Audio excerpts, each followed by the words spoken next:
I'm like sold already straight away. First driving the Golf GTI.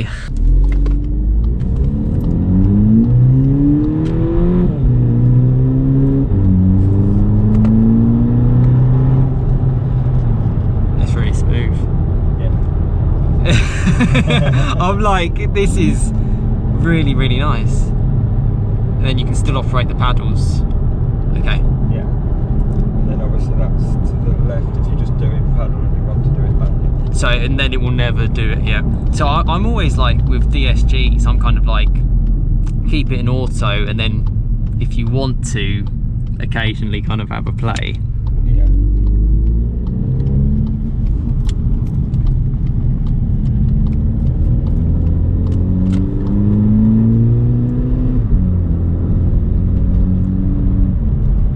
Really smooth.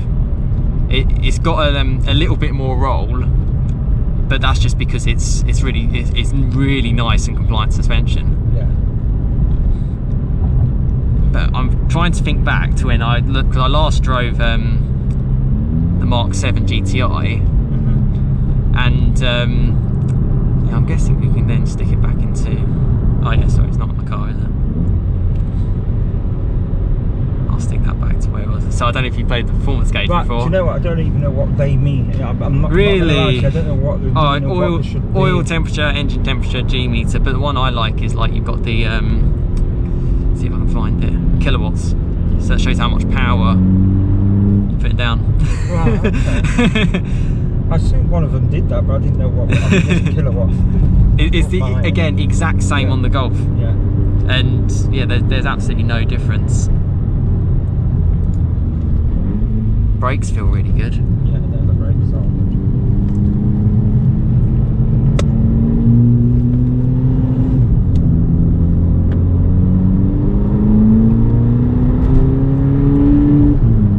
That's really, really good. Very, very smooth. Yeah. And then I guess you can literally just stick it back into normal, and it will go into a bit more quiet. Yeah. Easy to live with.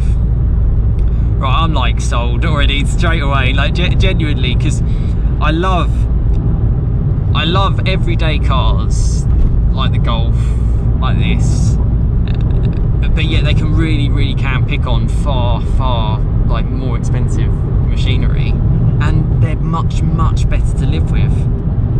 Yeah, and you turn off and on from when you want it. Yeah. Exactly, yeah, because I mean most of the time people want to just enjoy a car. Yeah. But yeah, I mean we've got Golf steering wheel, Golf infotainment. It feels really well built, not gonna lie. I mean we've got everything off, no sort of, yeah, nothing on. And it feels quality to me. Really, That's really the good. first thing that I thought when I first got in it, this is a quality car.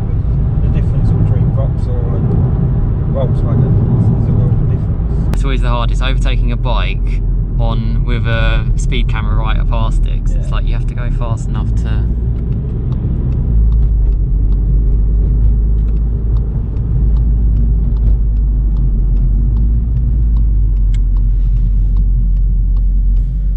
Without too much issue, you then go into sport mode, and it's like.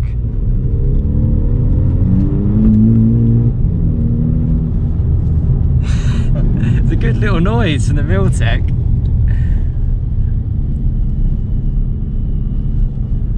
I think just because it's a 2 litre as well, you do get a lot of low down grunt.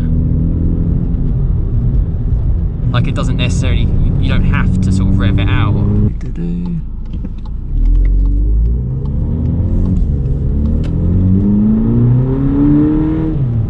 Oh, that's really, really good. It's weird, it's nice to be in the passenger. Does it feel interesting? Yeah, because I don't know, you just a different point of view, isn't it? A really good piece of kit. It feels definitely quick enough with a stage 1. Yeah. That's for sure. Your Fiesta estate. Stage 2. Stage 2.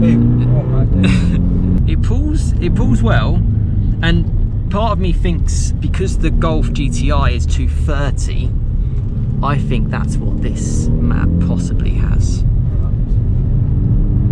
But it feels quick because the car's a lot lighter than a Golf. Yeah.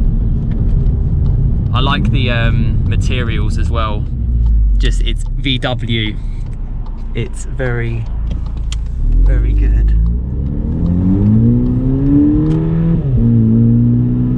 It doesn't hang about. Oh, this is super fun to drive, man.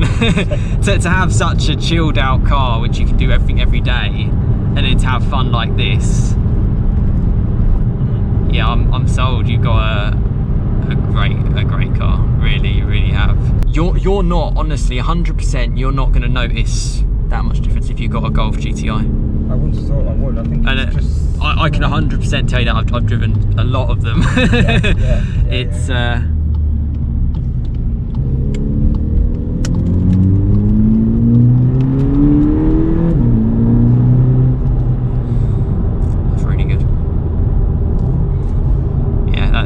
That's taken long, and I actually learned quite a lot from you as a passenger, from being a passenger as well, of what to expect from this. It really does puts its power down. So that was just an unbelievable drive. Thank you so much to the owner for giving me the opportunity to drive his stage 1 Polo GTI. So it's a 2018 car, so basically it's pre-OPF, so you get better noise. This car specifically has a Miltech exhaust and has a stage 1 tune. Leaves up to 250 horsepower. As you've probably just seen, it feels it. Honestly, I've driven so many Golf GTIs in the past. I've driven 40th editions, I've driven Mark 8 GTIs, the base ones, I've driven GTI TCRs, I've driven pretty much everything from the VW family.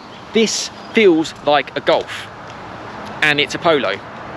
It's at a far better price point as well, and with the little tune, it feels just as quick.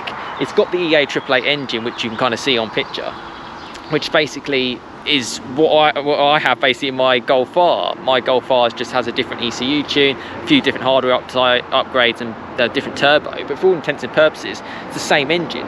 2 litre in such a small little car is great. It looks great in, I think it's Tornado Red. And you get sort of like, as you can kind of see from here, you get sort of like the classic Golf GTI wheels, GTI badge with a red pinstripe across. It's a really, really nice look, and inside it's pretty much exactly the same as a Golf. You get the DSG, this one's a 6-speed DSG, you get basically like a Golf wheel, you get the tartan seats, and it's really spacious in here, I have to say. Now this car has done 55,000 miles. This owner has done, unbelievably, about nearly 30,000 miles in this car in about the last sort of year or so. So a great person to sort of chat to and get an understanding about this car. In the back there's plenty of room as well, as I've kind of shown. It looks really, really special, really, really cool. You've got the GTI badge there, and there's basically the upgraded exhaust just to give it a little bit more sound. But I just think I'm kind of a little bit lost for words. I think it's something I can 100% recommend these cars. You know, normally I would never sort of like try a car on my channel that I'm not, you know, I've always sort of been like, I like these cars, let's see what it's like. Does this impress me? Really, really does. It's so refined and so smooth. Could easily live with this every day. You know, this owner's done plenty of miles and it's fine. Plenty quick enough. Even from stock, it feels like, because of like the size of the engine, it's got such low down torque, it would really fly along. What an experience to kind of try it out. And yeah, I can only really recommend the Polo GTI. And if you're sort of like sitting there going, should I get a Golf? I don't know, you know, I mean, like, if this owner said to me, I fancy upgrading to a Golf GTI, I wouldn't say there's that much difference, particularly with this as a stage 1 tune, giving it the same sort of power as a Golf GTI, if not a little bit more. A lot more lightweight, and basically that just helps everything. Economy, 50 miles per gallon, pretty helpful. 6-speed DSG felt really, really smooth. Yeah, I'm kind of lost for words and a bit speechless. Can only recommend this car. It's sort of like a Golf GTI in sort of like sheep's clothing. I love it in red, and it was just great to sort of try it out. Sort of tried it as a passenger as well for quite a bit as well, just to get an understanding from the owner, and then obviously to have a bit of a drive in it was just fantastic. But yeah, a great experience, and yeah, again, a huge thank you to the owner for coming down.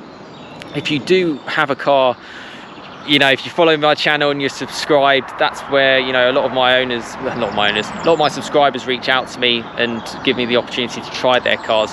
Just reach out to me in the description, sort of DM on Instagram or email, and I'd be happy to try it out and yeah, to share it on the channel. And yeah, what a car. Can only recommend it, and yeah, thoughts in the comments below. So you got the Polo GTI next to my Fiesta ST, obviously main rivals basically. Mine being the previous generation, obviously you got the Mark 8 Fiesta ST, which is more of a rival for this Polo GTI. But yeah, similar kind of philosophies, 200 horsepower from stock, both tuned, so 250 horsepower, 250 horsepower. Both have a Miltech exhaust as well. Mine's a little bit different with under the hood in terms of like some of the modifications it's got. Yeah, it's quite extensive to say the least, and it's on eye-back lowering springs, so it's a lot firmer than say this. Both same philosophies, both really fun cars. They look amazing on here. I can only recommend hot hatches. I'm such a huge hot hatch fan. Probably more refined, a little bit more raw, a little bit more rattly, I suppose. Like, even if, say, you open the door of the Polo and shut it, it's just got that Golf feel, whereas my Fiesta, it just makes a little bit more of a rattle. But yeah, I thought I'd just show them while they're kind of both side by side. Yeah, I'm going to take the owner out, the owner of the Polo GTI, out in the Fiesta ST, just to see what he thinks of it. But yeah, two really cool cars. And yeah, both cars I can only recommend. Really can.